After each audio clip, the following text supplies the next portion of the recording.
I got a Massey Ferguson 550 combine that we picked up this fall. 2,793 actual hours on it.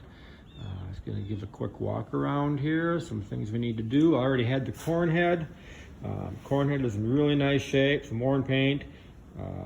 Some of the gathering chains. I think it needs 2 sets of gathering chains, or the tensioners addressed. Of course, lights on the machine. We'll put all LEDs on it. And I noticed it is leaking hydraulic fluid from the hydraulic pump there under the engine compartment, so that'll have to be addressed. Rubber's in pretty good shape on her. And belts are okay. They're okay at best. We'll probably put a bunch of new belts on her, and then when we do the belts, we'll check out pulleys and bearings, make sure there's no wobble anywhere. We'll change out the fluid in all the final drives and the cylinder gear case. New bearing, put this in here this fall after we had a breakdown. I'll get into that in a second.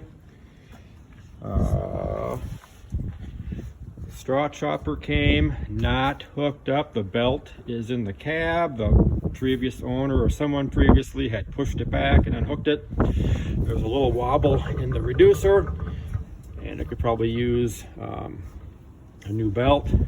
The straw chopper seems to be okay. Some of the knives here are,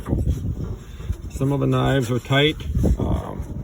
Some are free, so I'm thinking I'll have to go through these, loosen them all up, make sure they're all swinging free, and then probably just slide it forward, hook it up, and see how it runs. You know, for all I know, the previous owner, previous operator just didn't want to use it, or maybe there's something wrong with it. Maybe it's out of balance and it's vibrating. The only way to find out is to hook her up and run it and see what happens. Overall, the machine's in pretty good shape. Tin straight. Paint's in pretty decent shape. Down here is what had a problem this fall. This bearing was loose, had a wobble to it, a little loose. I kept running her, and the bearing obviously broke out. It wedged the auger in there, and that bent the shaft here on the end of the cross auger, and it also then tore this housing completely out of the frame and torqued this frame. It screwed everything up.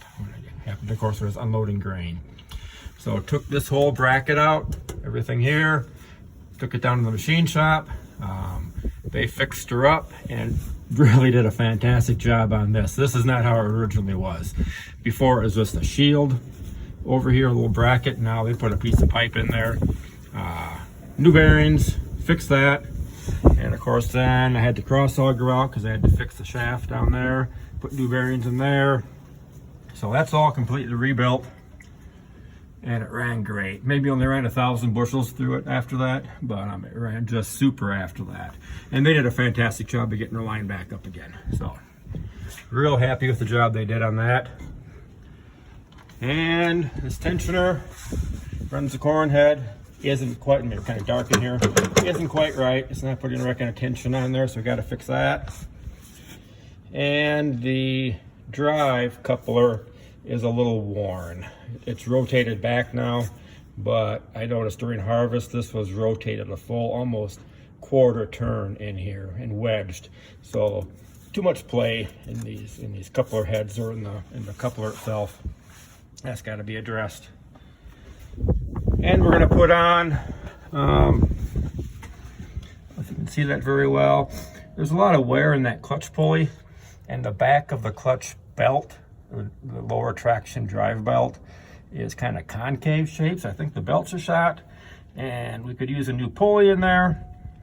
I have a new pulley for it. We'll get belts, take that out, and take the clutch apart at the same time when we got her off, and clean it up, make sure everything's working right and in good shape. So a few projects to do on her, but I think when we get all those done here over the winter and next spring, it's going to be a pretty nice machine. It's pretty tight. Straw walkers are all tight. Shoes and sieve, it's all tight. So looking forward to how she turns out.